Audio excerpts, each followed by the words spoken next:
나이가 들수록 기억력이 떨어지고 생각이 둔해진다고 걱정하는 분들이 많습니다. 하지만 어떤 사람들은 나이가 들수록 오히려 더 똑똑해집니다.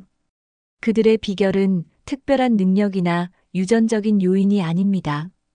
바로 두뇌를 자극하는 취미를 꾸준히 실천하고 있기 때문입니다. 뇌는 근육과 같아서 쓰면 쓸수록 강해지고 사용하지 않으면 점점 약해집니다.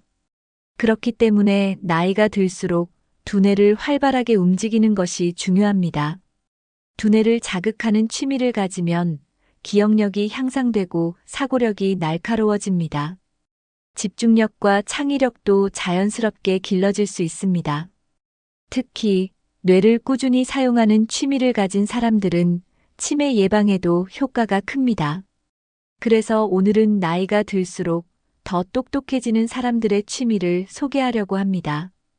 이 취미들은 쉽고 실천하기 쉬우면서도 뇌 건강에 큰 도움을 줍니다. 특별한 장비나 많은 비용이 들지 않아도 누구나 할 수 있는 것들입니다. 지금부터 소개하는 취미 중에서 나에게 맞는 것을 찾아 실천해 보세요. 한 가지라도 꾸준히 하면 인생이 더욱 활기차고 즐거워질 것입니다.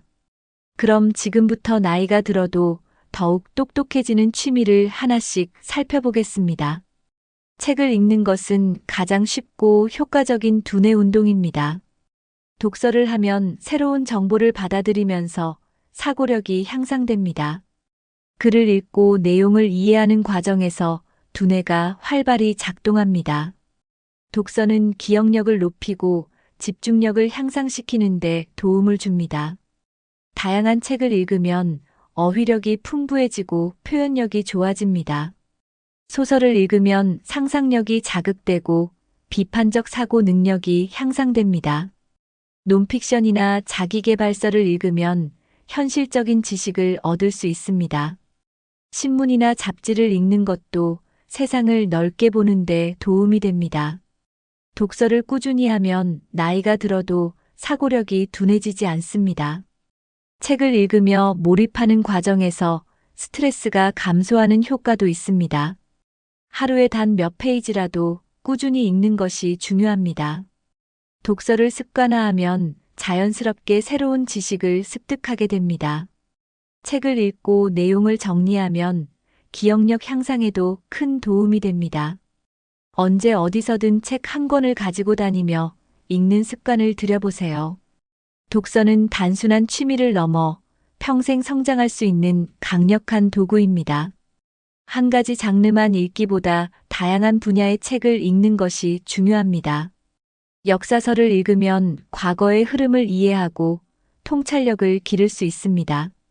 과학 서적을 읽으면 논리적 사고가 발달하고 세상을 보는 시야가 넓어집니다.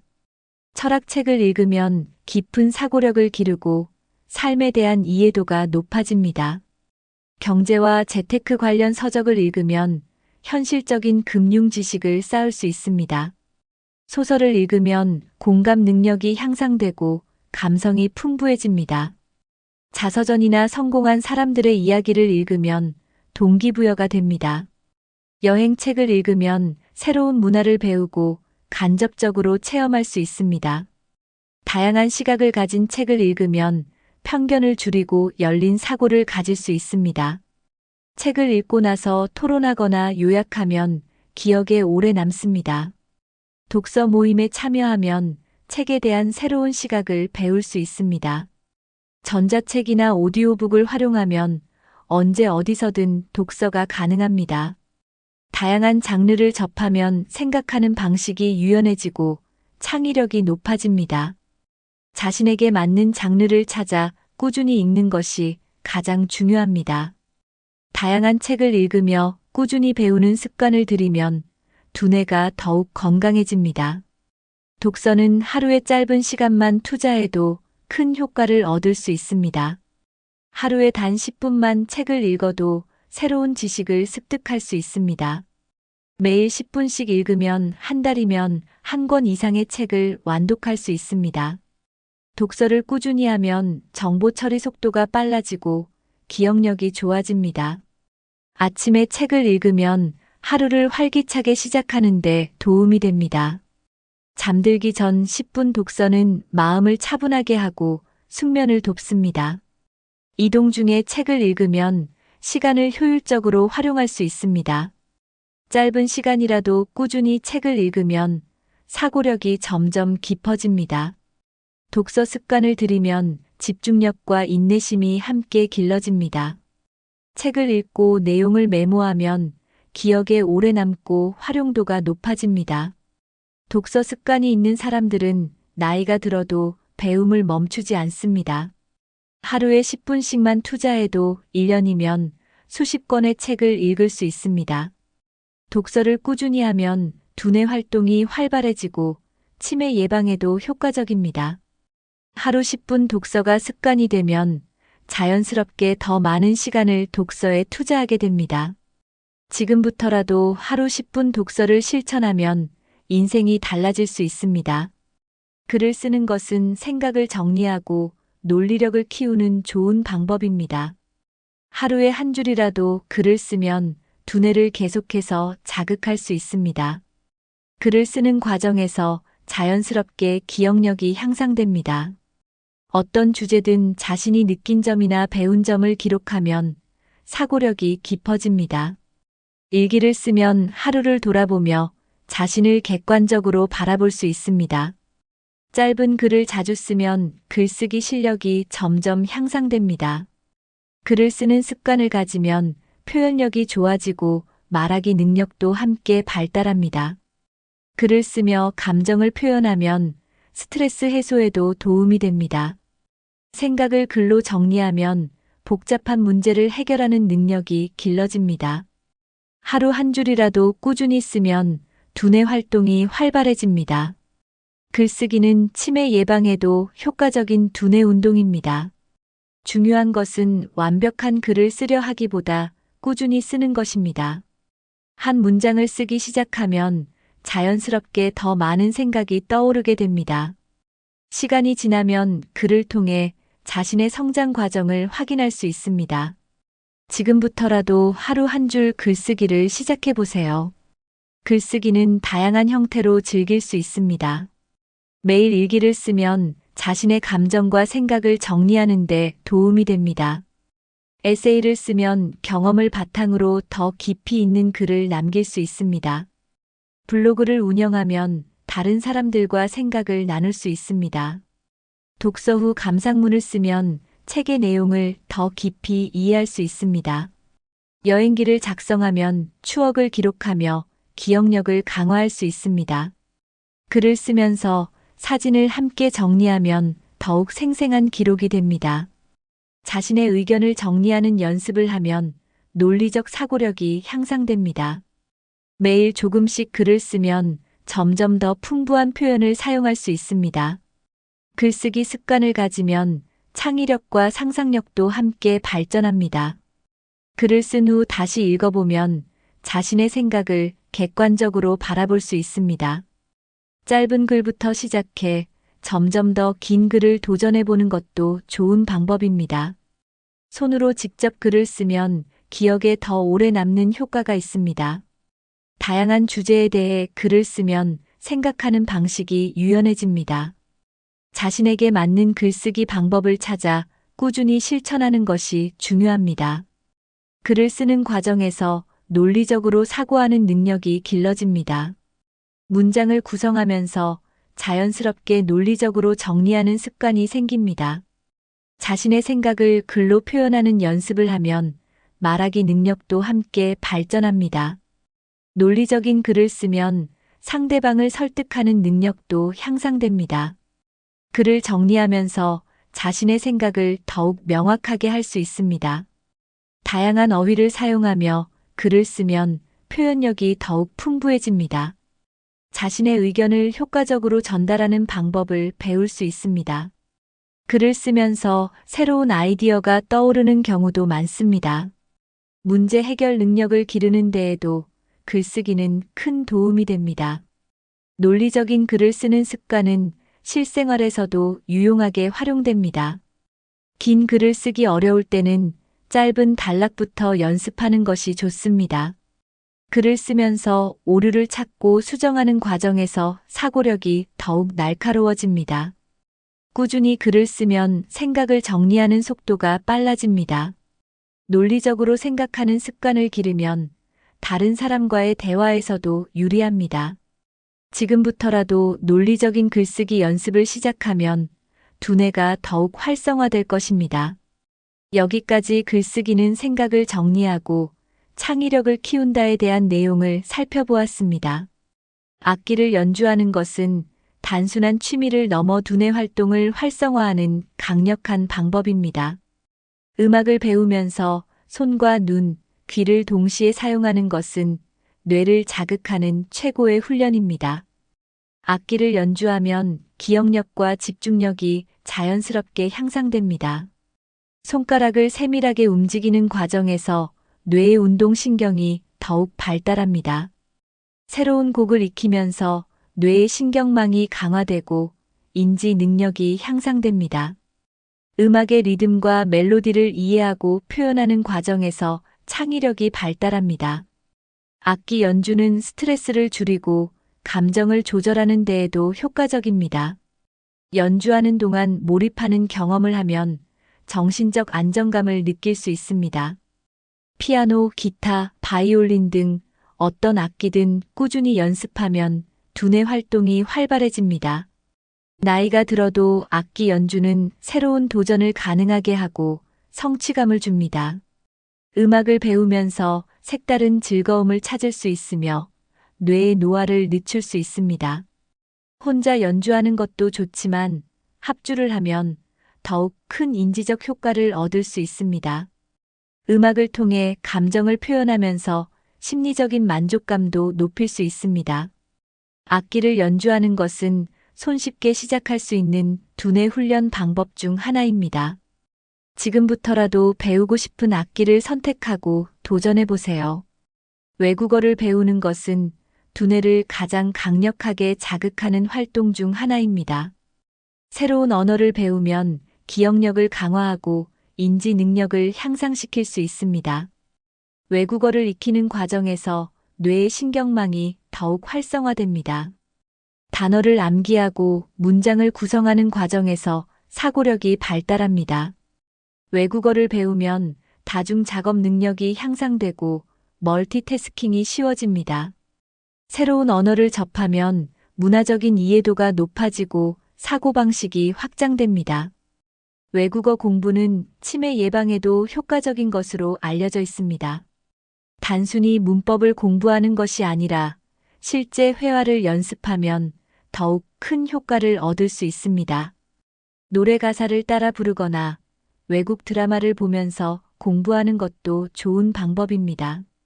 스마트폰 앱이나 온라인 강의를 활용하면 언제 어디서든 외국어를 배울 수 있습니다.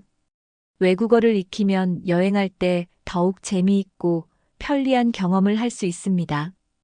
꾸준히 연습하면 나이가 들어도 새로운 언어를 충분히 익힐 수 있습니다. 다양한 언어를 배우면 사고방식이 유연해지고 문제 해결 능력이 강화됩니다. 하루에 단 몇 개의 단어라도 외우는 습관을 들이면 장기적인 학습 효과가 커집니다. 지금부터라도 관심 있는 외국어를 정하고 배워보는 도전을 시작해보세요. 새로운 기술을 배우는 것은 뇌를 지속적으로 활성화하는 중요한 활동입니다. 신경학적 연구에 따르면 새로운 것을 배우면 뇌의 신경세포 연결이 더욱 촘촘해집니다. 새로운 기술을 익히는 것은 기억력과 문제 해결 능력을 높이는 데 도움을 줍니다. 예를 들어 스마트폰이나 컴퓨터 사용법을 배우면 실생활에서 편리함을 느낄 수 있습니다. 새로운 프로그램을 익히거나 사진 편집 기술을 배우면 창의적인 능력이 향상됩니다. 공예, 요리, 가구 제작 등 새로운 손기술을 익히는 것도 두뇌 건강에 긍정적인 영향을 줍니다. 기술을 배우는 과정에서 도전과 실패를 경험하면서 인내심과 사고력이 발달합니다. 두뇌 활동이 활발한 사람들은 나이가 들어도 인지 능력이 유지될 가능성이 높습니다. 새로운 기술을 익히면 자존감이 높아지고 삶의 만족도가 증가합니다. 친구나 가족에게 배운 기술을 공유하면 더욱 효과적으로 익힐 수 있습니다. 배우는 과정에서 생기는 시행착오도 두뇌 발달에 중요한 역할을 합니다. 새로운 기술을 배우는 것이 지루한 일상이 아닌 즐거운 도전이 될 수 있습니다. 작은 기술 하나를 익혀도 뇌가 새로운 자극을 받으며 더욱 활력을 얻습니다. 무엇이든 새롭게 배우는 습관을 가지면 인생이 더욱 흥미로워집니다. 지금부터라도 배우고 싶은 기술을 정해 작은 도전부터 시작해 보세요. 체스나 바둑 같은 전략 게임은 두뇌를 활성화하는데 매우 효과적입니다. 이 게임들은 단순한 놀이가 아니라 논리적 사고력을 키우는 훈련이 됩니다. 체스를 두면 몇 수 앞을 내다보며 계획하는 능력이 향상됩니다. 바둑은 공간적 사고력을 높이고 창의적인 문제 해결 능력을 키웁니다. 카드 게임은 기억력을 자극하고 빠른 판단력을 길러줍니다. 게임을 하면서 규칙을 익히고 상대의 움직임을 예측하는 것이 두뇌 운동이 됩니다. 이 과정에서 논리적 사고와 분석력이 자연스럽게 향상됩니다. 전략적인 게임은 집중력을 키우고 인내심을 기르는 데도 도움이 됩니다. 두뇌 활동을 자극하면서 동시에 즐거움을 느낄 수 있습니다. 혼자 하는 게임보다는 상대와 대결하는 것이 더욱 효과적입니다. 가족이나 친구들과 함께 게임을 하면 더욱 재미있고 교류의 기회도 생깁니다. 규칙이 간단한 게임이라도 꾸준히 하면 사고력이 발전합니다. 나이가 들어도 체스나 바둑을 하면 뇌 기능 저하를 예방할 수 있습니다. 꾸준히 게임을 하면 문제 해결 능력과 논리적인 사고 방식이 발달합니다. 지금부터라도 체스, 바둑, 카드 게임 같은 전략적인 놀이를 즐겨보세요. 퍼즐 맞추기는 기억력을 강화하는 좋은 방법 중 하나입니다. 퍼즐을 맞추는 과정에서 뇌가 문제를 해결하려고 활발히 작동합니다. 조각을 맞추며 관찰력과 집중력이 함께 향상됩니다. 퍼즐을 완성하면 성취감을 느끼며 두뇌의 보상 체계가 활성화됩니다. 숫자 퍼즐이나 단어 퍼즐을 풀면 논리적인 사고력이 길러집니다. 크로스워드 퍼즐을 하면 단어 능력이 향상되고 어휘력이 풍부해집니다. 스도쿠 같은 숫자 퍼즐은 계산 능력과 논리적 사고력을 높이는 데 좋습니다. 퀴즈 게임을 하면 새로운 정보를 배우면서 기억력을 단련할 수 있습니다. 퍼즐을 꾸준히 풀면 치매 예방에도 효과적이라는 연구 결과가 있습니다. 두뇌를 자극하는 게임을 습관적으로 하면 기억력이 점점 좋아집니다. 새로운 퍼즐을 시도하면서 뇌가 적응하는 과정을 경험해 보세요. 혼자서도 즐길 수 있고 친구나 가족과 함께하면 더욱 재미있습니다. 어렵게 느껴지는 퍼즐도 도전하면 점점 더 쉽게 해결할 수 있습니다. 스마트폰 앱을 활용하면 언제 어디서나 퍼즐을 풀 수 있습니다. 매일 퍼즐 한 개씩 도전하면 두뇌가 점점 더 건강해질 것입니다. 보드게임은 단순한 놀이가 아니라 두뇌를 자극하는 강력한 도구입니다. 다양한 보드게임을 통해 문제 해결 능력을 자연스럽게 키울 수 있습니다. 보드게임을 할 때는 전략을 세우고 논리적으로 사고해야 합니다. 단순한 주사위 게임도 규칙을 이해하고 확률을 계산하는 능력을 기릅니다. 경영 시뮬레이션 게임은 자원 관리 능력과 경제적 사고력을 키우는데 좋습니다. 추리 게임은 분석력과 집중력을 높이는 효과가 있습니다. 협동 보드 게임을 하면 다른 사람과 소통하며 협력하는 능력도 함께 발전합니다. 게임을 하는 동안 빠르게 결정을 내리는 훈련이 됩니다. 논리적 사고를 요구하는 게임을 반복하면 두뇌 회전 속도가 빨라집니다. 새로운 보드게임을 배우는 것 자체가 두뇌를 자극하는 좋은 방법입니다. 친구나 가족과 함께 보드게임을 하면 더 재미있고 유익한 시간을 보낼 수 있습니다. 보드게임을 통해 집중력을 기르고 실수를 줄이는 연습을 할 수 있습니다. 두뇌 훈련을 목적으로 만든 교육용 보드게임도 다양하게 활용할 수 있습니다. 보드게임을 꾸준히 하면 인지 능력이 강화되고 두뇌가 더욱 활발해집니다. 지금부터라도 한 가지 보드게임을 선택해 두뇌 훈련을 시작해 보세요. 몸을 움직이는 활동은 단순한 운동을 넘어 두뇌 건강에도 큰 영향을 줍니다. 특히 춤과 요가는 신체뿐만 아니라 정신적인 건강도 함께 향상시킵니다. 춤을 추는 동안 뇌는 리듬을 인식하고 움직임을 조정하며 복잡한 계산을 수행합니다. 새로운 춤 동작을 익히면서 기억력과 학습 능력이 향상됩니다. 요가는 깊은 호흡과 함께 몸을 이완시키면서 스트레스를 줄여줍니다. 요가를 하면 뇌의 혈류가 증가하여 집중력이 향상됩니다. 춤과 요가는 뇌의 신경망을 강화하여 인지 기능 저하를 예방하는 데 도움을 줍니다. 춤을 출 때는 다양한 근육을 사용하여 균형 감각과 공간 지각력이 발달합니다. 요가는 명상과 함께하면 감정 조절 능력이 향상되고 평온한 마음을 유지할 수 있습니다. 춤을 추면 행복 호르몬인 엔도르핀이 분비되어 기분이 좋아집니다. 기억력을 유지하고 싶다면 새로운 춤 동작을 배워보는 것이 좋은 방법입니다. 요가 동작을 수행하는 동안 신체와 정신의 조화를 경험할 수 있습니다. 춤과 요가는 심폐기능을 향상시키고 뇌에 더 많은 산소를 공급해줍니다. 단순한 스트레칭이나 가벼운 리듬에 맞춰 몸을 흔드는 것도 두뇌 건강에 긍정적인 영향을 줍니다.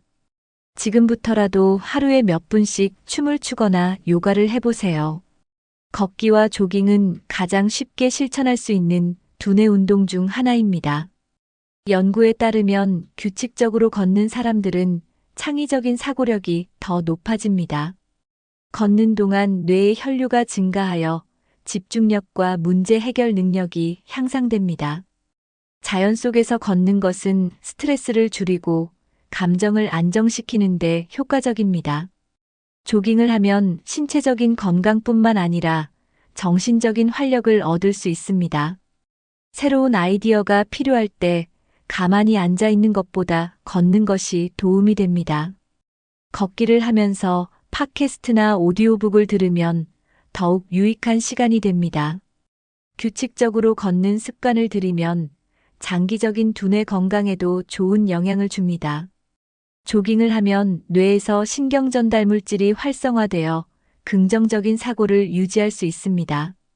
걷기와 조깅은 스트레스 호르몬을 줄여주어 정신적인 안정감을 줍니다.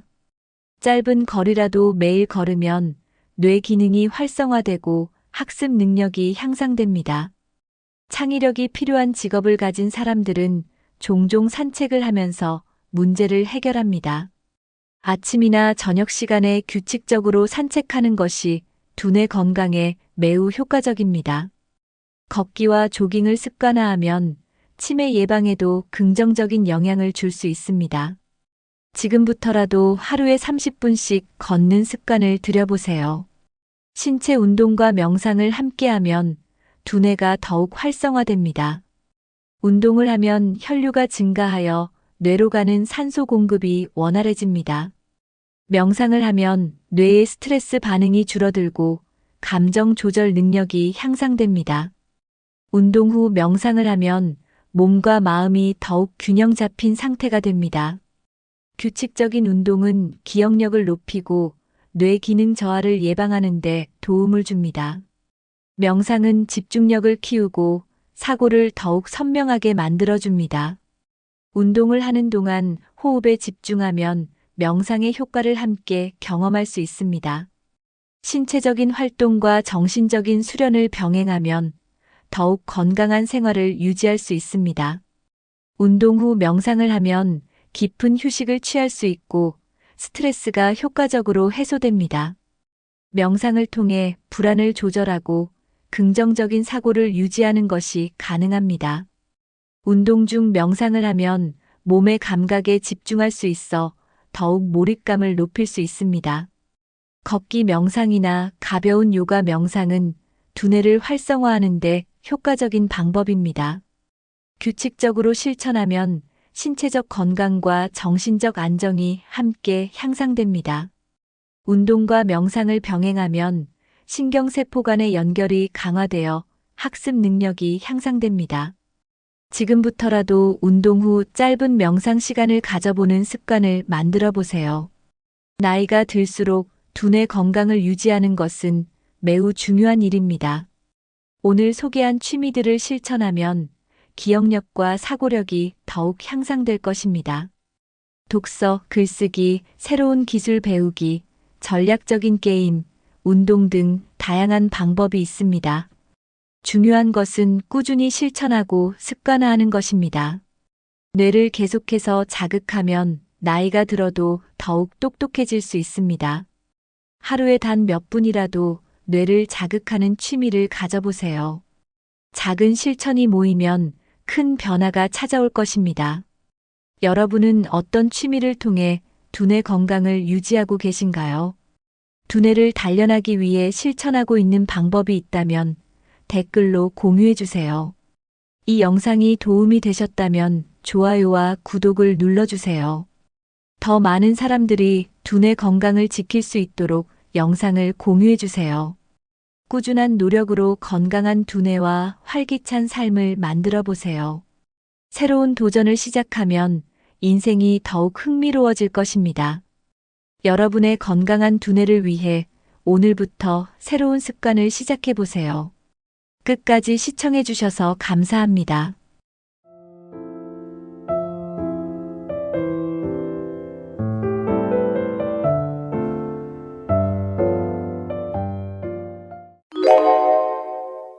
요즘 새벽마다 자주 깨서 다시 잠들기 힘들다는 이야기 많이들 하십니다. 자다가 꼭 새벽 3시나 4시쯤에 깨요. 예전엔 푹 잤는데 나이 들면서 자꾸 중간에 눈이 떠지네요. 혹시 여러분도 이런 경험 있으신가요? 많은 어르신들이 이런 수면 문제로 고민하고 계십니다. 대부분은 나이 들어서 그렇지 하고 그냥 넘기시는 경우가 많습니다. 물론 나이에 따른 자연스러운 변화일 수도 있습니다.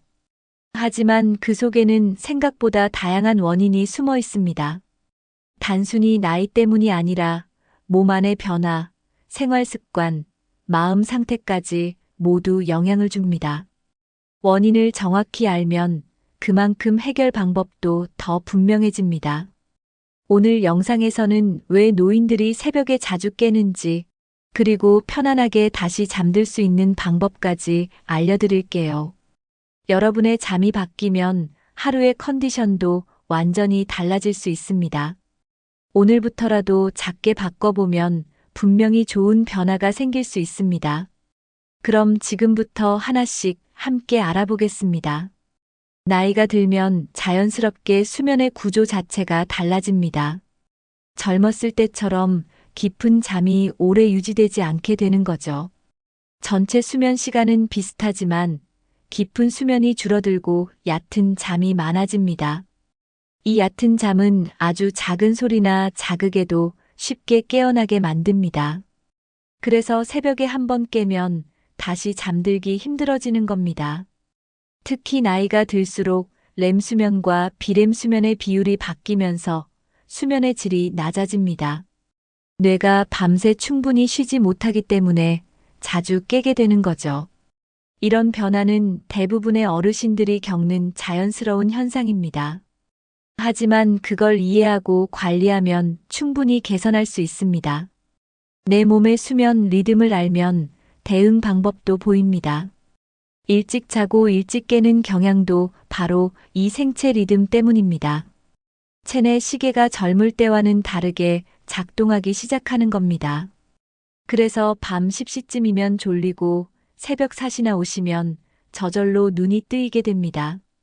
무조건 나쁜 건 아니지만 이 리듬을 존중하면서 일상을 조절해야 합니다.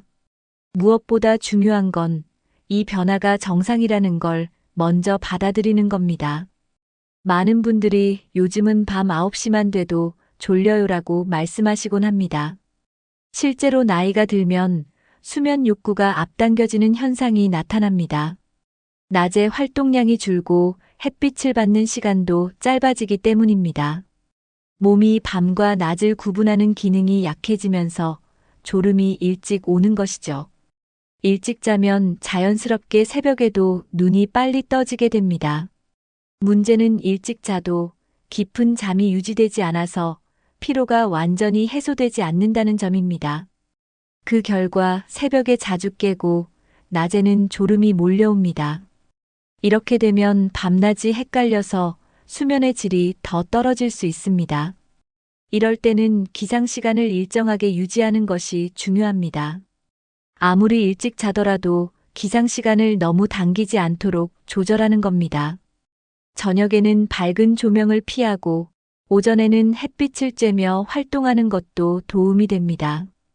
그렇게 하면 뇌가 밤과 낮을 구분하고 수면 리듬을 바로잡기 시작합니다. 중요한 건 억지로 늦게 자려 하지 말고 낮 시간 활동량을 늘려서 밤에 자연스럽게 졸리게 만드는 겁니다. 첫 번째는 매일 같은 시간에 일어나고 자는 습관을 들이는 것입니다. 생체 리듬은 반복에 따라 안정되기 때문에 일정한 생활 패턴이 중요합니다. 두 번째는 아침 햇빛을 꼭 쬐어주는 것입니다. 햇빛은 체내 시계를 조절해주고 낮과 밤의 구분을 명확히 해줍니다. 세 번째는 낮에 너무 오래 낮잠을 자지 않는 것입니다. 낮잠은 너무 길어지면 밤잠을 방해할 수 있기 때문입니다. 20분에서 30분 정도 짧게 자는 것이 좋습니다. 네 번째는 저녁 시간에 자극적인 활동은 피하는 것입니다. 늦은 시간 TV 시청이나 스마트폰 사용은 뇌를 각성시켜 수면을 방해합니다.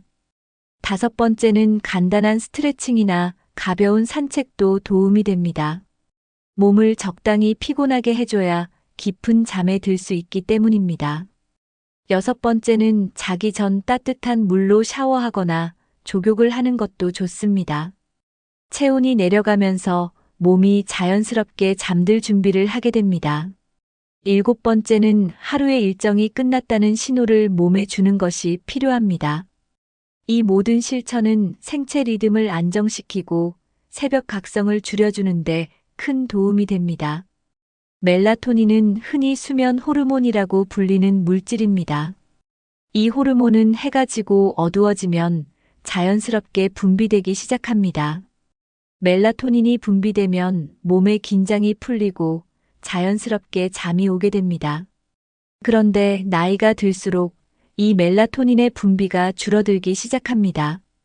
특히 60대 이후부터는 젊었을 때보다 분비량이 눈에 띄게 줄어듭니다. 그 결과 잠드는 데 시간이 오래 걸리고 잠이 들어도 깊지 않게 됩니다. 깊은 잠이 줄어들면 중간에 자주 깨는 일도 더 많아지게 됩니다. 멜라토닌이 부족하면 새벽에 깼을 때 다시 잠들기도 어려워집니다. 뇌는 여전히 깨어 있으라는 신호를 보내고 있기 때문입니다. 이렇게 되면 수면의 질이 계속 낮아지고 낮에도 피로가 누적됩니다. 이 변화는 나이 들면 자연스럽게 오는 생리적인 현상입니다. 하지만 그대로 두기보다는 멜라토닌을 늘릴 수 있는 생활 습관을 갖는 것이 좋습니다. 몸에서 멜라토닌이 잘 만들어지도록 돕는 방법들이 있습니다.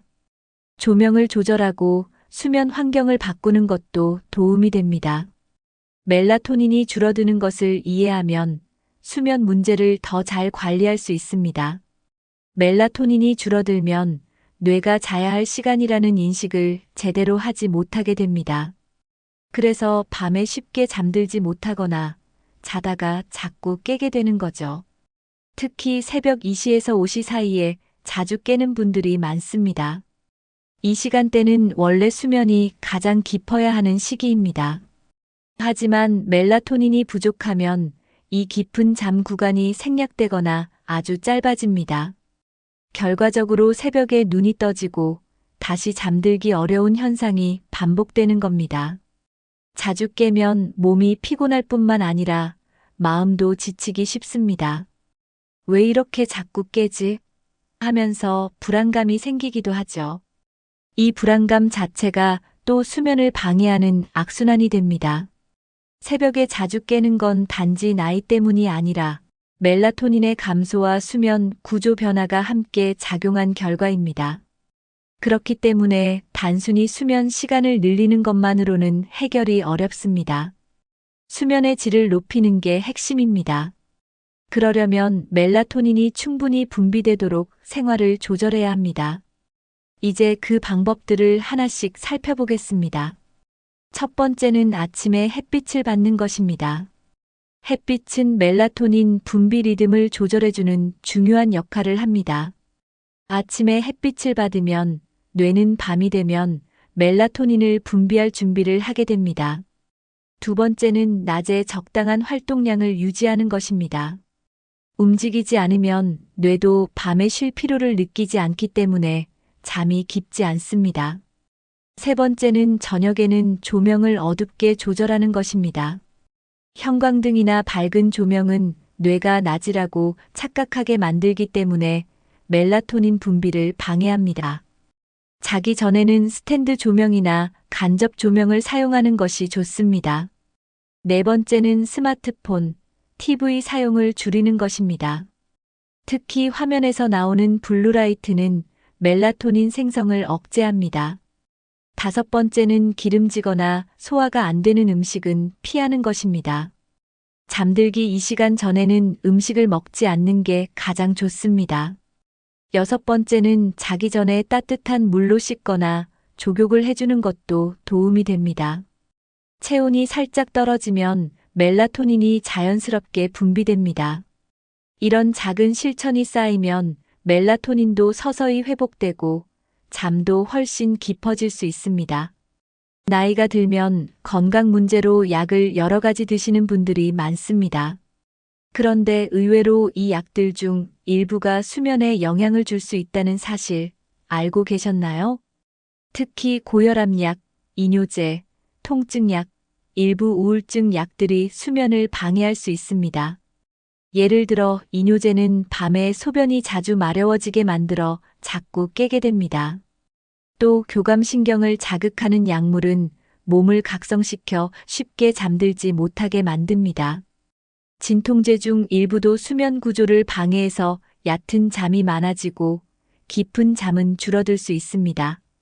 어떤 약은 멜라토닌 분비까지 줄이기 때문에 수면의 질이 더 떨어질 수도 있습니다. 그래서 복용 중인 약이 수면에 영향을 미치는지 확인하는 것이 중요합니다.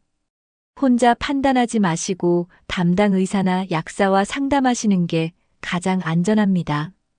특히 약을 복용한 후 새벽에 깨거나 불면이 심해졌다면 반드시 전문가에게 이야기하세요.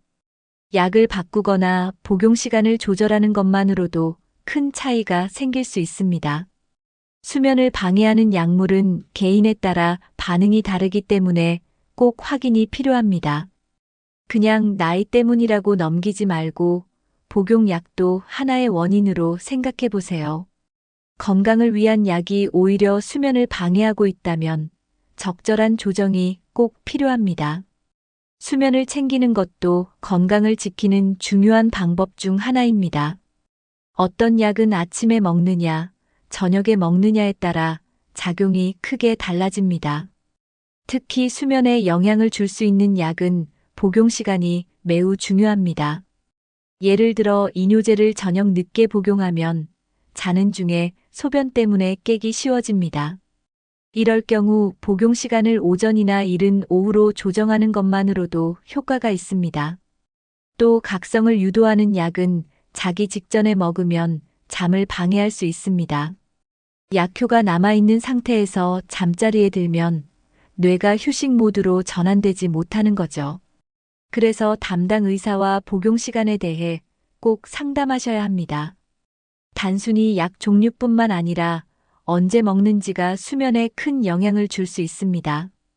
특히 여러 약을 함께 복용하시는 경우에는 약 간의 상호작용도 고려해야 합니다.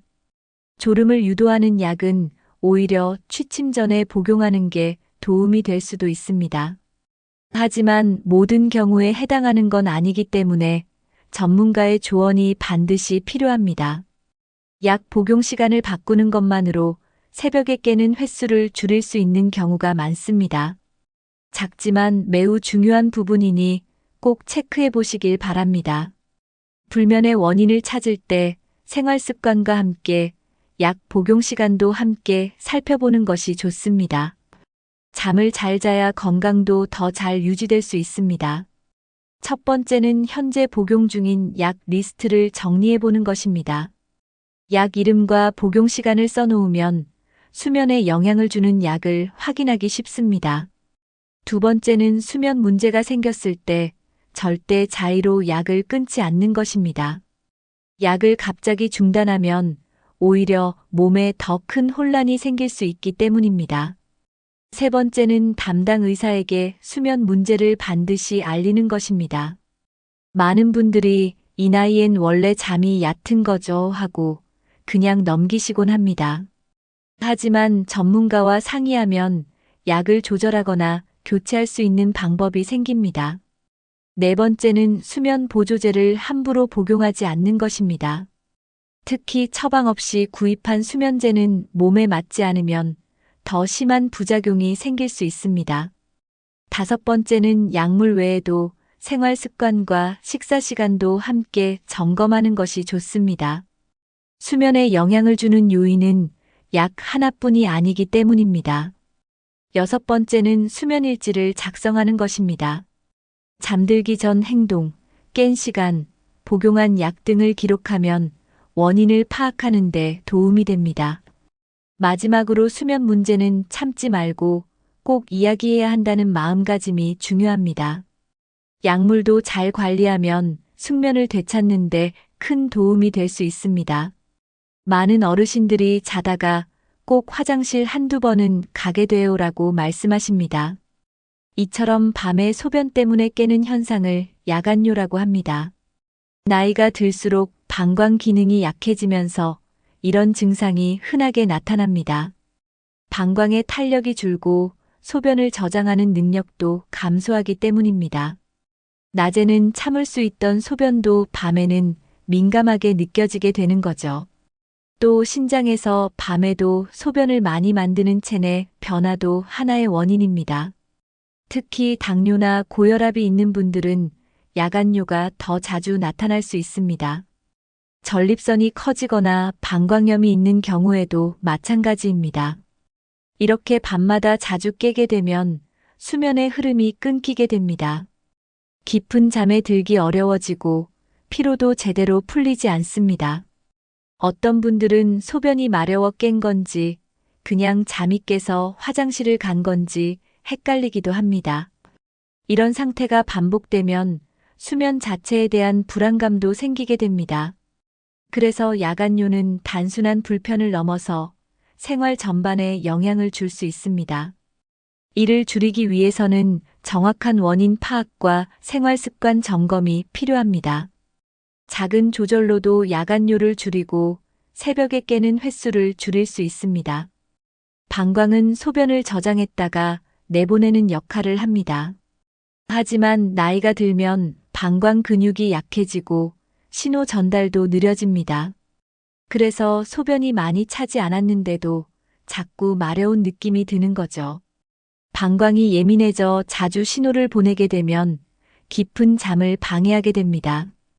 특히 밤에는 외부 자극이 적어지기 때문에 평소보다 소변 신호에 더 민감하게 반응하게 됩니다. 이런 상태가 반복되면 뇌는 소변 신호에 더 빠르게 깨어나도록 반응하게 됩니다. 즉, 잠들자마자 깊은 수면에 빠지기 전에 방광이 먼저 깨워버리는 겁니다. 한번 깨면 다시 잠들기 어렵기 때문에 수면 시간이 줄어들게 됩니다. 방광 기능 저하는 남녀 모두에게 나타날 수 있지만 특히 남성의 경우 전립선 문제와 함께 나타나는 경우가 많습니다. 여성은 폐경 이후 호르몬 변화로 인해 방광 탄력이 떨어지기도 합니다. 이런 문제는 간단한 운동이나 치료로 개선이 가능합니다. 방광의 민감도를 낮추면 수면도 자연스럽게 깊어질 수 있습니다. 방광 건강은 곧 수면 건강과 연결되어 있다는 걸 꼭 기억해 주세요. 첫 번째는 저녁 이 시간 전부터 물 마시는 양을 줄이는 것입니다. 너무 일찍부터 물을 끊으면 갈증으로 잠들기 어렵고 너무 늦게까지 물을 마시면 새벽에 자꾸 깨어나게 됩니다. 두 번째는 카페인이 들어간 음료를 피하는 것입니다. 커피, 녹차, 탄산음료 등은 이뇨작용이 있어 소변을 자주 마렵게 합니다. 세 번째는 자기 전 배뇨를 꼭 하고 잠자리에 드는 것입니다. 당연한 행동 같지만 의식적으로 습관을 들이면 효과가 좋습니다. 네 번째는 소변을 너무 참지 않고 너무 자주 가지도 않는 적당한 리듬을 유지하는 것입니다. 너무 자주 가는 습관은 방광을 더 예민하게 만들 수 있습니다. 다섯 번째는 하체 근육 강화 운동을 해주는 것입니다. 특히 골반 근육을 단련하면 방광 조절 능력이 좋아집니다. 여섯 번째는 배에 압박을 주는 옷을 피하고 편한 복장을 입는 것도 중요합니다. 배가 조이면 방광에 자극을 줄 수 있기 때문입니다. 일곱 번째는 과민성 방광이 의심될 땐 반드시 전문 진료를 받아보는 것입니다. 소변 조절은 민감한 문제지만 생활의 질과 잠의 질을 높이는 핵심 요소입니다. 낮 동안에는 별 생각이 없었는데 이상하게도 밤이 되면 걱정이 많아집니다. 조용한 방 안에서 혼자 누워 있으면 마음속에 쌓였던 생각들이 하나둘 떠오르죠. 내일은 또 어떻게 해야 하지? 몸이 왜 이러지? 같은 걱정이 꼬리를 물기 시작합니다. 이런 생각들이 많아질수록 뇌는 쉬지 못하고 계속 깨어있게 됩니다. 그 결과 깊은 잠에 빠지지 못하고 얕은 잠만 계속 반복됩니다. 뇌는 낮 동안 받은 자극을 밤새 정리하는데 스트레스가 많으면 이 과정이 매끄럽게 되지 않아 수면을 방해합니다.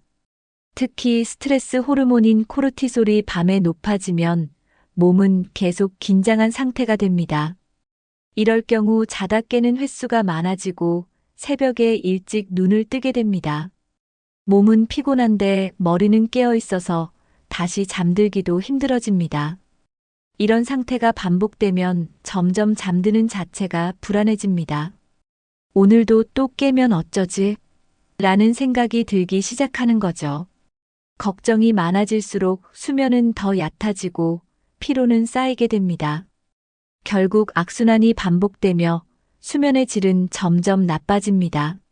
마음의 긴장을 줄여야 몸도 편안해지고 깊은 잠이 찾아옵니다. 때로는 겉으로는 괜찮은 것 같지만 마음속 깊은 불안이 잠을 깨우기도 합니다. 무의식에 자리 잡은 불안감은 새벽에 가장 민감하게 나타납니다. 자는 동안에도 뇌는 계속 작동하고 있기 때문에 마음속에 쌓인 걱정이 새벽에 뇌를 자극해 저절로 눈을 뜨게 만드는 겁니다. 이럴 경우 깨고 나서도 다시 잠들기 어렵고 심장이 두근거리거나 식은땀이 나기도 합니다. 무의식적인 불안은 스스로 인식하기 어려워서 더 피곤하게 느껴집니다.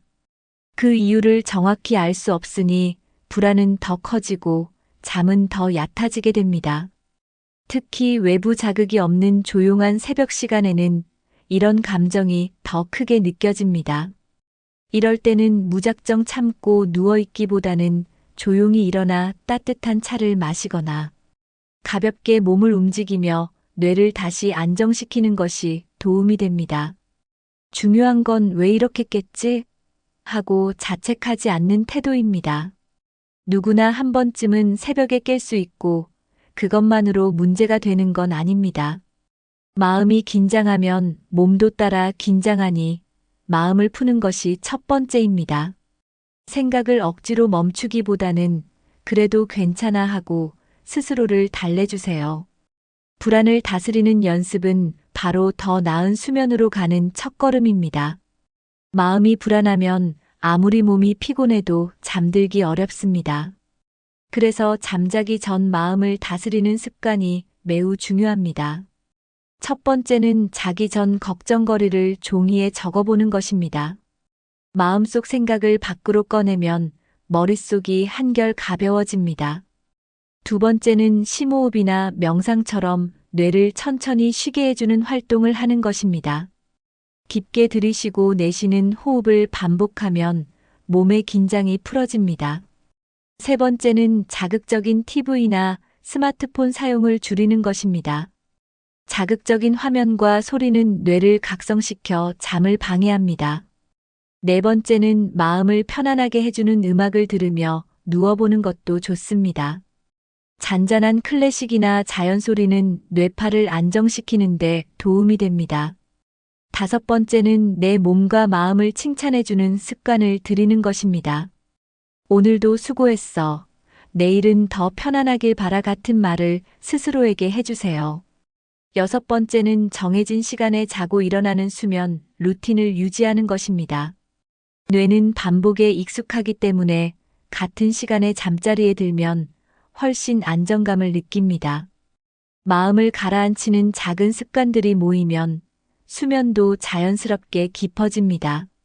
나이가 들면 신체의 감각이 더 민감해지기 시작합니다. 특히 수면 중에는 소리, 빛, 온도 같은 자극에 훨씬 쉽게 반응하게 됩니다. 낮에는 잘 안 들리던 소리도 밤에는 신경이 곤두서서 더 크게 느껴지기도 하죠. 작은 발자국 소리, 냉장고 소리도 수면을 방해할 수 있습니다. 마찬가지로 불이 조금이라도 비치면 뇌는 아직 낮이라고 착각해 멜라토닌 분비가 줄어듭니다. 이런 상태에서는 쉽게 깊은 잠에 들지 못하고 자주 깨게 됩니다. 또 방 안의 온도가 너무 높거나 낮아도 몸이 불편해서 수면이 얕아집니다. 특히 발이 차거나 땀이 날 정도로 더우면 새벽에 잠에서 깨는 일이 많습니다. 이런 환경적 요소는 작은 것 같아도 수면의 질을 좌우합니다. 민감한 감각을 차단하려면 조명, 소음, 온도에 신경을 써야 합니다. 커튼을 두껍게 치고 조명을 꺼두는 것만으로도 숙면에 도움이 됩니다. 소음이 있는 곳이라면 조용한 음악이나 백색 소음 기기를 활용해 보세요. 적절한 실내 온도는 보통 18도에서 22도 사이가 가장 좋다고 알려져 있습니다.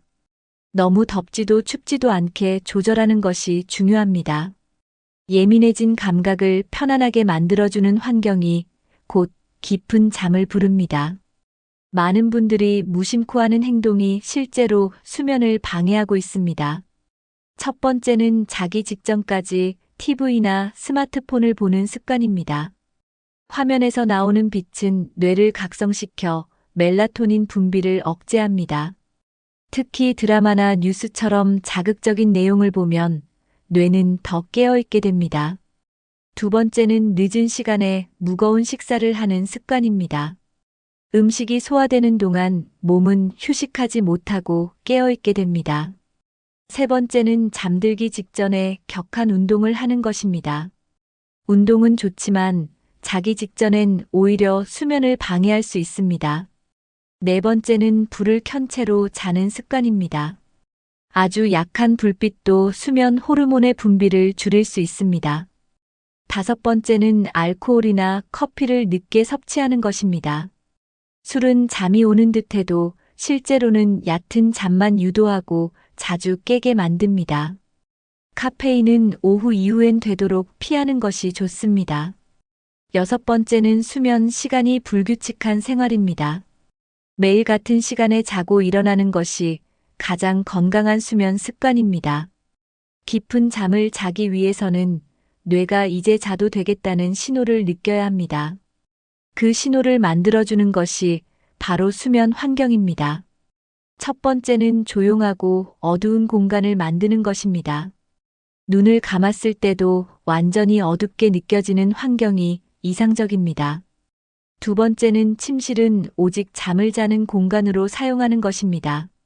침실에서 TV를 보거나 식사를 하면 뇌는 그곳을 휴식 공간으로 인식하지 못합니다. 세 번째는 침구류를 편안하게 바꾸는 것입니다. 너무 딱딱하거나 너무 푹신한 매트리스는 몸의 긴장을 더하게 만듭니다. 네 번째는 자기 전 마음을 진정시키는 루틴을 만드는 것입니다. 따뜻한 물로 손발을 씻고 조용한 음악을 들으며 잠자리 준비를 해보세요. 다섯 번째는 실내 공기를 쾌적하게 유지하는 것입니다. 너무 건조하면 코와 목이 불편하고 습하면 숨쉬기 어려울 수 있습니다. 여섯 번째는 편안한 잠옷과 체온 유지가 가능한 이불을 사용하는 것입니다. 일곱 번째는 자기 전 30분은 모든 자극을 끄고 조용한 시간을 보내는 것입니다. 이런 습관들이 모이면 몸과 뇌는 자연스럽게 잠을 받아들일 준비가 됩니다. 오늘 영상에서는 왜 나이가 들수록 새벽에 자주 깨게 되는지, 그리고 그 원인을 어떻게 해결할 수 있을지 6가지로 나눠서 말씀드렸습니다. 단순히 나이 들어서 그렇다는 말로 넘길 수 있는 문제가 아니라는 걸 아셨을 겁니다. 생체 리듬, 호르몬 변화, 복용 중인 약, 방광 문제, 마음의 불안, 생활 습관. 이 모든 것이 서로 얽혀서 수면에 영향을 주고 있었던 거죠. 다행인 건 그 어느 것도 바꿀 수 없는 게 아니라는 점입니다. 아주 작고 단순한 습관 하나부터 바꾸면 새벽잠 문제도 충분히 좋아질 수 있습니다. 오늘 알려드린 내용 중 하나라도 기억해 두셨다가 오늘 밤 딱 한 가지만이라도 실천해 보시면 어떨까요? 하루하루가 쌓이다 보면 어느새 밤잠도 더 편안해지고 아침이 상쾌해질 수 있습니다. 몸도 마음도 모두 잘 쉬어야 다음 날을 건강하게 살아갈 힘이 생깁니다. 지금 이 순간부터라도 나에게 맞는 수면 환경과 습관을 하나씩 만들어 가보세요. 오늘 영상 보시고 가장 공감되셨던 내용은 무엇이었나요? 혹시 여러분만의 꿀잠 노하우가 있다면 댓글로 함께 나눠주세요. 같은 고민을 가진 다른 분들께 큰 도움이 될 수도 있습니다. 이 영상이 맞아, 이거 내 이야기다 싶으셨다면 좋아요 한번 눌러주시고 구독과 알림 설정도 함께 부탁드릴게요. 가족이나 친구, 잠을 잘 못 자는 지인분들께 이 영상 공유해 주셔도 좋습니다. 오늘 밤은 꼭 편안하게 주무시고 내일 아침엔 개운하게 눈 뜨시길 바랍니다. 지금까지 함께 해주셔서 감사합니다. 건강하고 따뜻한 하루 되세요. 다음 영상에서 다시 뵙겠습니다.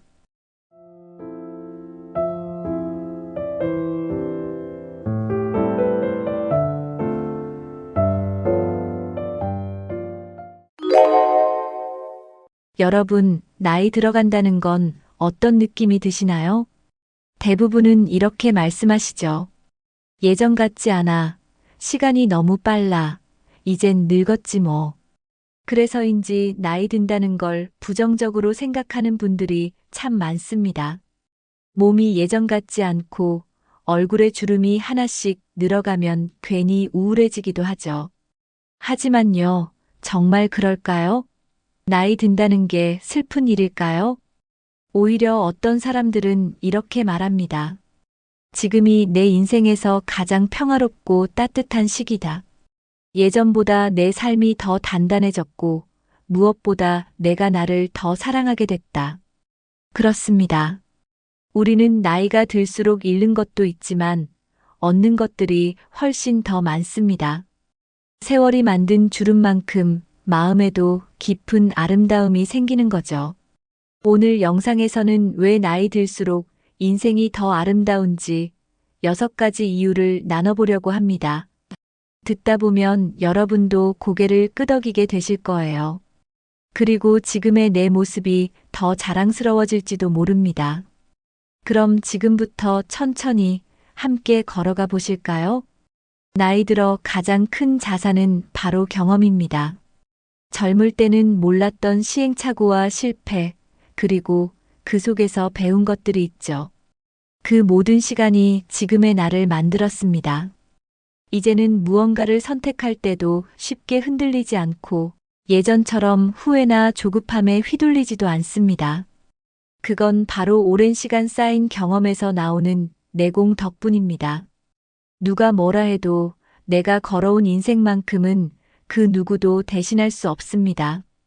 그 안에는 아픔도 있고 기쁨도 있고 수많은 배움이 있습니다. 그런 경험이 쌓이면서 내 안에 단단한 힘이 생긴 거죠. 말 한마디에도 깊이가 느껴지는 이유, 바로 그 경험 때문입니다. 젊은 시절엔 빠르게 달리는 법을 배웠다면 지금은 천천히 걸어도 어디로 가야 하는지를 아는 지혜가 생겼습니다. 그건 누구에게 배운 게 아니라 내 삶이 가르쳐 준 것들입니다. 그래서 나이 든 지금이 오히려 더 값지고 멋진 시기일 수 있는 거죠. 내 인생의 이야기는 지금부터가 더 진짜입니다. 젊었을 때는 항상 바쁘고 마음이 조급했던 기억이 많습니다. 뭔가 놓칠까봐, 남보다 뒤처질까봐 늘 조바심이 났죠. 그런데 나이가 들면서 그런 조급함이 점점 줄어듭니다. 그 대신 생기는 게 바로 여유입니다. 이제는 결과보다 과정의 소중함을 더 잘 압니다. 누구보다 빨리 가는 것보다 내 걸음에 맞춰가는 게 더 중요하다는 걸 알게 됩니다. 하루하루를 더 깊이 느끼고 순간순간을 음미할 수 있는 여유가 생깁니다. 조급하지 않으니 실수도 줄고 사람과의 관계도 더 부드러워집니다. 예전 같으면 짜증났을 일도 지금은 그냥 그럴 수도 있지 하며 넘기게 되죠. 이런 여유는 나이를 먹으며 자연스럽게 마음 안에 자리 잡습니다. 그래서 나이 들수록 대화가 더 따뜻하고 시선도 넓어집니다. 나만 보던 눈이 이제는 주변을 더 많이 보게 되니까요. 마음의 여유는 내 삶을 더 편안하게 만들고 주변까지도 편하게 만듭니다. 그 여유 덕분에 나이가 들수록 삶이 더 부드러워지고 깊어지는 겁니다. 조급함을 내려놓고 나서야 비로소 인생이 보이기 시작합니다. 젊을 때는 정말 많은 걸 쫓습니다. 돈, 성공, 명예, 인정, 그게 전부인 줄 알았죠. 하지만 나이가 들면 알게 됩니다. 그 모든 것보다 더 중요한 게 있다는 걸요. 그건 바로 평범한 하루, 건강한 몸, 함께 웃을 수 있는 사람입니다. 이제는 명품 가방보다 편한 신발 한 켤레가 더 감사하게 느껴지고 화려한 말보다 진심 어린 인사 한마디가 더 따뜻하게 다가옵니다. 인생의 소중함은 결국 아주 작은 데에서 느껴지는 거더라고요. 따뜻한 밥 한 끼, 아침 햇살, 누군가의 다정한 문자 하나. 그런 순간들이 인생을 더 아름답게 만듭니다. 나이가 들수록 그걸 더 잘 느끼게 되는 것 같아요. 무엇이 진짜 중요한지 알게 되니 불필요한 욕심도 자연스럽게 내려놓게 됩니다. 그래서 마음도 더 가볍고 인생이 더 단정해집니다.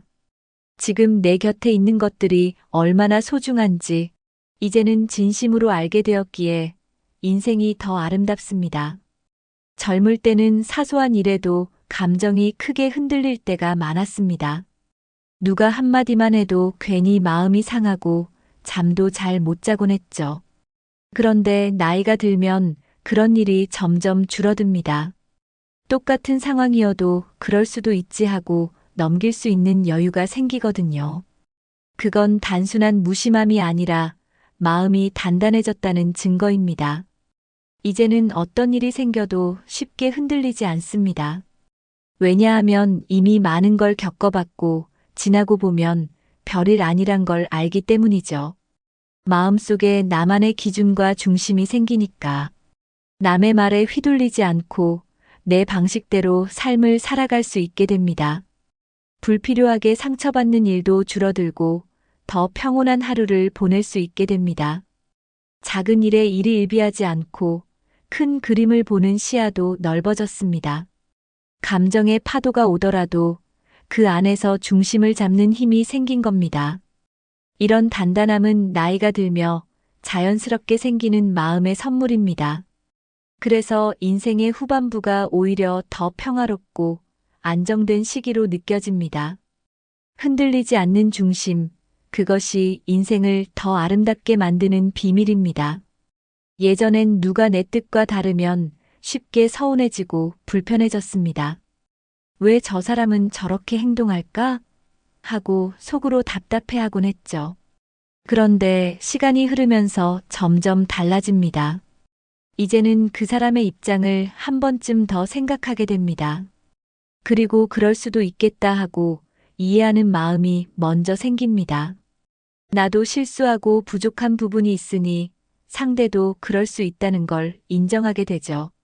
나이가 든다는 건 점점 더 많은 사람을 품을 수 있게 되는 과정입니다.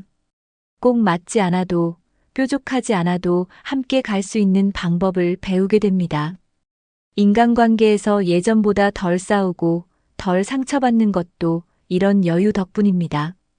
이해가 쌓이면 마음이 넓어지고 관계가 더 단단해집니다. 나만 옳다는 생각 대신 서로 다를 수 있다는 걸 인정하게 됩니다. 그렇게 내 주변에도 따뜻한 사람이 하나둘 늘어갑니다. 이해와 배려는 나이 들어갈수록 자연스럽게 쌓이는 보석 같은 감정입니다. 이런 마음의 여유는 인생을 훨씬 부드럽고 따뜻하게 만들어줍니다.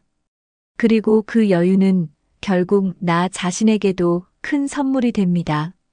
젊었을 땐 내 감정조차도 낯설고 어떻게 다뤄야 할지 몰랐습니다. 기분이 나쁘면 왜 그런지 모르고 그냥 욱하게 되는 날도 있었죠. 그런데 나이가 들면서 하나씩 느끼게 됩니다.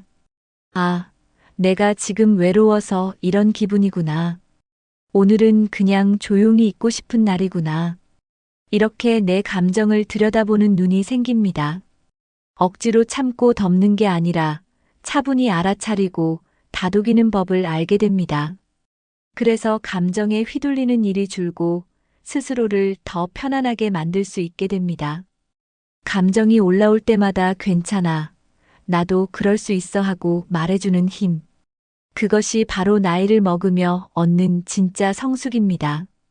이제는 기분이 나쁠 때도 나를 탓하지 않고 그냥 그런 날도 있는 거라고 받아들입니다. 내 감정을 있는 그대로 인정해주면 마음이 훨씬 가벼워집니다. 나를 억누르기보다 내 감정과 함께 걷는 연습이 된 거죠. 이건 책으로 배운 게 아니라 살아온 시간이 알려준 지혜입니다. 감정과 잘 지내는 사람이야말로 인생을 더 깊고 아름답게 살아가는 사람입니다. 젊을 때는 많은 사람들과 어울리는 걸 중요하게 여겼습니다. 숫자가 많은 게 좋은 관계라고 생각하던 시절도 있었죠. 그런데 시간이 지날수록 사람보다 내 마음이 편한 관계가 더 중요하다는 걸 알게 됩니다. 이제는 굳이 나를 힘들게 하는 사람들과 억지로 연락하지 않게 됩니다. 자연스럽게 연락이 끊기기도 하고 일부러 거리를 두기도 하죠.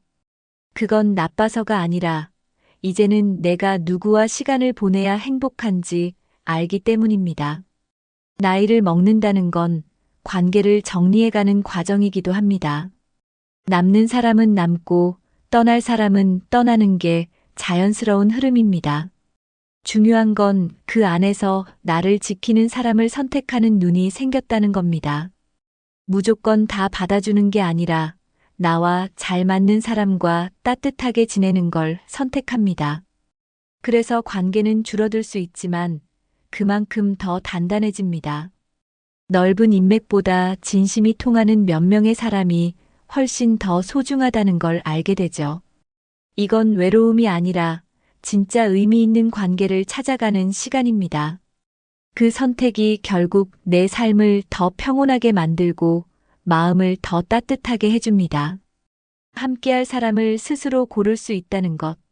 그게 인생 후반의 큰 축복입니다. 바쁘게 살다 보면 가까운 가족에게 소홀해질 때가 많습니다. 젊을 때는 나중에 시간이 나면 하며 미루곤 했죠.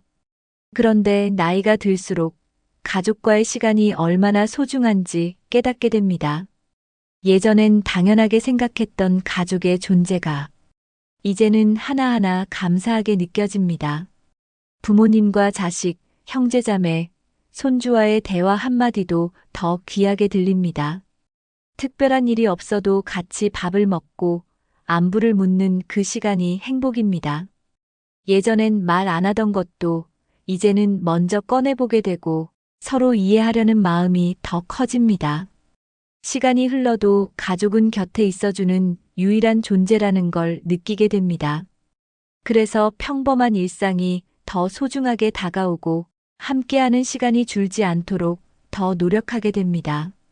가족에게 먼저 다가가고 더 자주 웃어주는 것도 내가 나이 들며 배운 사랑의 표현법입니다. 가족과의 관계가 따뜻해질수록 인생은 더 단단해지고 아름다워집니다. 나이가 들수록 연락하는 친구 수는 줄어듭니다. 예전처럼 매일 연락하고 만나던 관계는 자연스럽게 멀어지기도 하죠. 처음엔 그런 변화가 조금은 서운하게 느껴질 수 있습니다. 그런데 시간이 지나면 알게 됩니다. 모든 친구가 남지는 않지만 진짜 친구는 꼭 남는다는 걸요. 말 자주 안 해도 오랜만에 통화해도 어색하지 않은 친구. 서로의 상황을 이해해주고 가식 없이 대화할 수 있는 친구. 그런 친구 한두 명만 있어도 마음이 든든해집니다. 친구의 수보다 그 관계의 깊이가 더 중요하다는 걸 느끼게 됩니다. 젊을 땐 잘 보이려고 했던 관계, 지금은 그냥 있는 그대로의 나를 보여줄 수 있는 사이가 더 좋습니다. 웃고 울던 기억을 함께한 친구는 시간이 흘러도 사라지지 않습니다. 그래서 친구와 나누는 커피 한 잔, 산책 한 번이 더 특별하게 느껴집니다. 인생의 후반에는 적지만 깊은 관계가 마음을 더 따뜻하게 해줍니다. 친구는 많지 않아도 괜찮습니다. 진짜면 그걸로 충분합니다. 젊을 땐 늘 남의 시선을 신경 쓰며 살았습니다. 이걸 하면 어떻게 볼까? 저 사람은 뭐라 할까? 그런 생각이 앞섰죠. 그래서 진짜 하고 싶은 일을 뒤로 미루는 경우도 많았습니다. 하지만 나이가 들면 달라집니다. 이제는 남보다 내 마음이 더 중요하다는 걸 알게 됩니다. 누가 뭐라 해도 내가 좋으면 그걸로 충분하다는 걸요. 예전엔 부끄러워서 못 입던 옷도 지금은 입고 싶으면 입는 거지 하고 자연스럽게 입을 수 있습니다. 하고 싶은 일도 마찬가지입니다. 내가 즐거우면 의미가 있으면 그걸로 충분합니다. 남의 시선을 신경 쓰는 삶보다 내가 나에게 만족하는 삶이 훨씬 가치 있습니다. 그게 바로 지금 이 나이에야 가능한 용기입니다. 남을 따라가는 삶보다 내 마음을 따라가는 삶이 훨씬 행복합니다. 그렇게 내 삶을 내가 선택하는 게 얼마나 멋진 일인지 이제 알게 됩니다. 지금부터라도 내 마음이 원하는 걸 해보세요. 더 늦기 전에. 이 나이에 무슨 도전이야라는 말 한 번쯤 들어보셨을 겁니다. 하지만 도전에는 나이 제한이 없습니다. 오히려 지금이야말로 도전하기 딱 좋은 시기입니다. 왜냐하면 이제는 실패가 두렵지 않기 때문입니다. 젊을 땐 실패하면 모든 걸 잃을 것 같았지만 이제는 실패도 경험이고 추억이 된다는 걸 알게 됐습니다. 그래서 용기가 생기고 가볍게 시도해 볼 수 있게 되는 거죠. 악기를 배워보는 것도 좋고 그림을 그려보는 것도 좋습니다. 동네 문화센터에 나가서 처음 보는 걸 해보는 것도 도전입니다.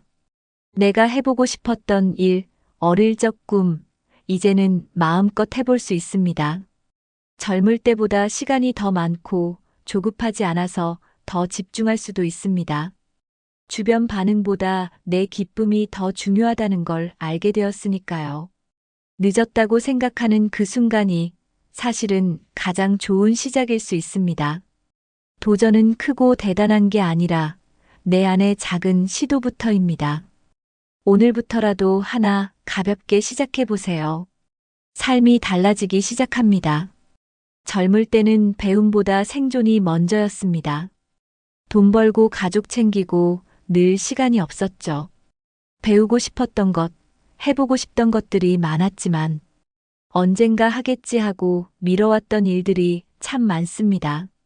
그런데 이제는 그 언젠가가 바로 지금이라는 걸 알게 됩니다. 예전보다 시간도 여유도 생기고 무엇보다 마음의 공간이 생겼습니다. 그래서 더는 미루지 않고 배우고 싶은 걸 배우기 시작합니다. 글쓰기, 수채화, 요리, 사진, 외국어까지 뭐든 가능합니다. 중요한 건 잘하려는 게 아니라 즐기는 겁니다. 그 자체로 재미있고 몰입되는 시간이 되기만 해도 충분합니다. 젊을 땐 성과를 생각했지만 지금은 과정이 주는 행복을 더 잘 알게 됐습니다. 배운다는 건 내 삶을 채워가는 기쁨입니다. 누군가와 비교하지 않고 내 속도대로 즐기면 됩니다. 하고 싶은 걸 할 수 있다는 건 인생의 가장 큰 자유입니다. 지금이야말로 내가 원하는 걸 할 수 있는 가장 좋은 시기입니다. 젊을 때는 거울을 많이 봅니다. 머리 모양, 피부 상태, 옷차림 하나하나가 신경 쓰였죠.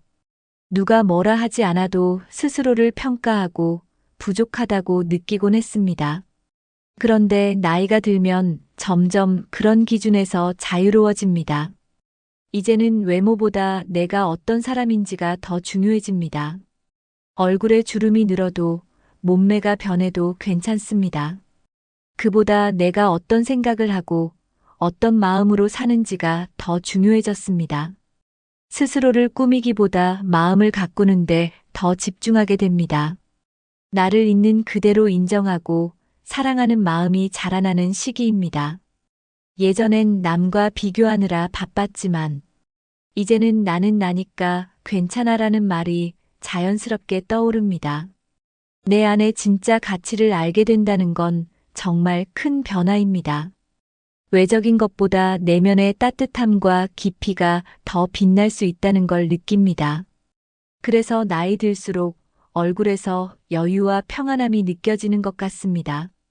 진짜 아름다움은 나이 들어서야 비로소 보입니다.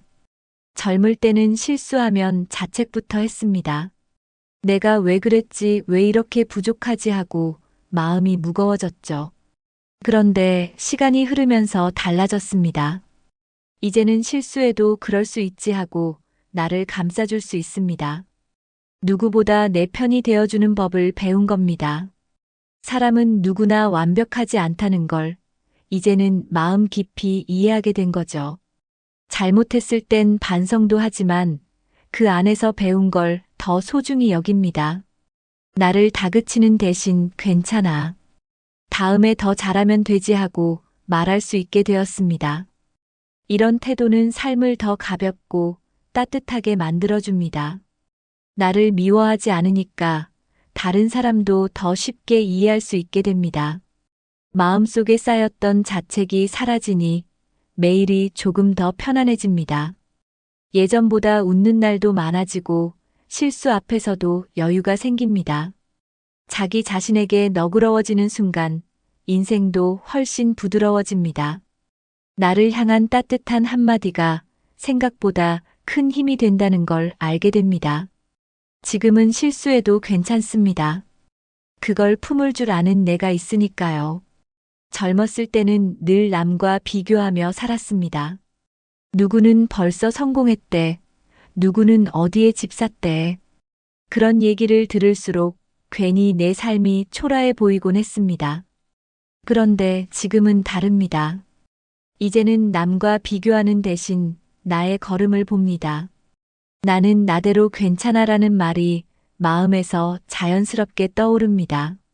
누가 앞서가든 뒤처지든 그건 내 인생과 상관없다는 걸 알게 되었습니다. 삶에는 각자 다른 속도가 있고 그걸 인정하게 되는 거죠. 그래서 조급함이 사라지고 내 삶의 리듬을 찾게 됩니다. 어떤 날은 느리게, 어떤 날은 빠르게 가도 괜찮습니다. 중요한 건 내가 지금 어디를 향해 걷고 있는지 아는 겁니다. 나만의 리듬을 찾으니 하루하루가 더 평온해집니다. 비교를 멈추면 삶이 가벼워지고 마음에도 평화가 찾아옵니다. 나의 리듬에 맞춰 사는 삶, 그게 진짜 자유로운 인생입니다. 그리고 그 자유는 나이를 먹으며 비로소 알게 되는 선물입니다. 젊었을 때는 늘 뭔가 더 큰 걸 바라봤습니다. 성공, 돈, 미래 늘 목표만을 향해 달렸죠. 그래서 지금 이 순간의 소소한 행복은 종종 놓치곤 했습니다. 하지만 나이가 들수록 아주 작은 것들이 더 크게 다가옵니다.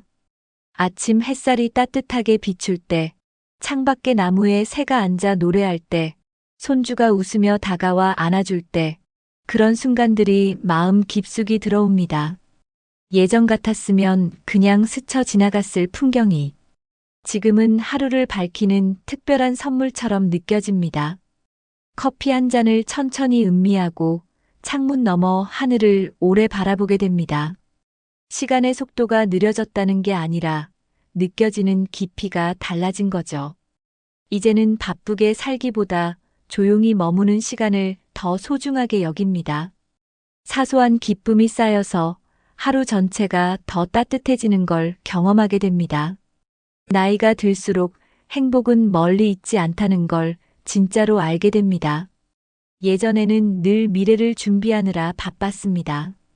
지금보다 내일이 더 중요했고, 오늘은 그냥 지나가는 시간 같았죠.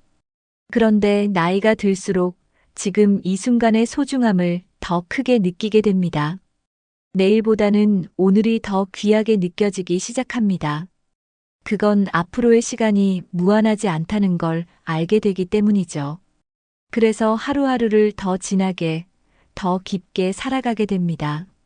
누군가와의 대화도, 밥 한 끼도, 산책 하나도 그저 그런 일이 아니라 인생 속의 한 장면처럼 다가옵니다.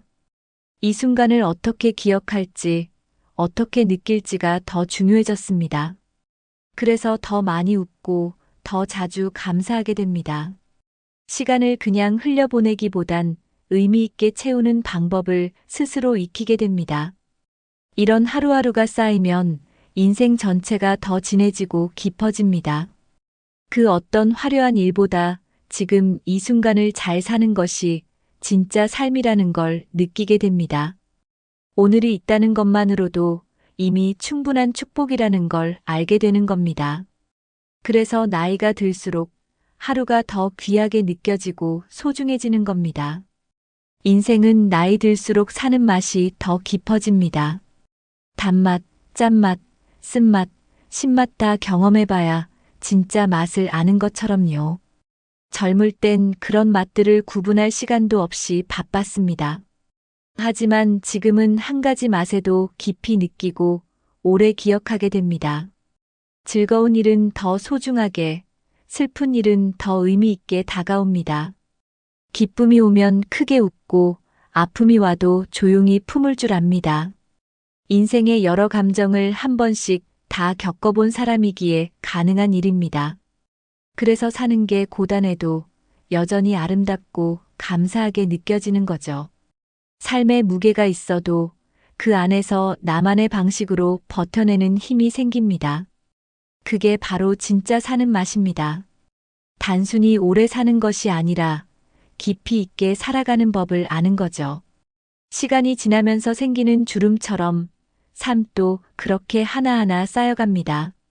나이 든 지금이야말로 인생의 참맛을 느낄 수 있는 시기입니다. 그리고 그 맛은 누구에게도 설명할 수 없는 나만의 이야기로 남게 됩니다. 그래서 나이 들수록 인생은 더 깊고 더 아름답습니다. 여러분, 오늘 이야기 어떠셨나요? 나이 든다는 건 슬픈 일이다라고만 생각했던 마음이 조금은 가벼워지고 따뜻해졌다면 정말 기쁩니다. 우리가 살아온 시간은 결코 헛되지 않았고 지금 이 순간도 여전히 인생의 가장 아름다운 장면이 될 수 있습니다. 경험이 쌓이고 마음이 단단해지고 관계가 깊어지고 하고 싶은 걸 더 용기 있게 하고 나를 더 이해하고 받아들이며 하루하루를 더 소중히 살아가게 되는 지금. 바로 이 순간이 인생에서 가장 진한 시간 아닐까요? 오늘 영상에서 가장 마음에 남은 이야기는 어떤 부분이셨나요? 혹시 여러분만의 나이 들수록 더 좋아진 점이 있다면 댓글로 꼭 함께 나눠주세요. 서로의 경험과 생각이 모이면 이 공간이 더 따뜻한 위로와 공감의 시간이 될 수 있습니다. 그리고 이 영상이 마음에 드셨다면 좋아요와 구독, 알림 설정도 잊지 말아주세요. 주변의 부모님, 친구, 지인분들께도 함께 공유해 주시면 더 많은 분들이 지금 이 순간을 소중하게 느낄 수 있을 거예요. 지금의 나를 사랑하고 오늘 하루를 아끼는 마음. 그것만으로도 우리는 충분히 잘 살고 있는 겁니다. 여러분의 인생이 오늘보다 더 빛나길 진심으로 응원하겠습니다. 함께 해주셔서 감사합니다. 다음 영상에서 다시 인사드릴게요. 늘 건강하고 행복하세요.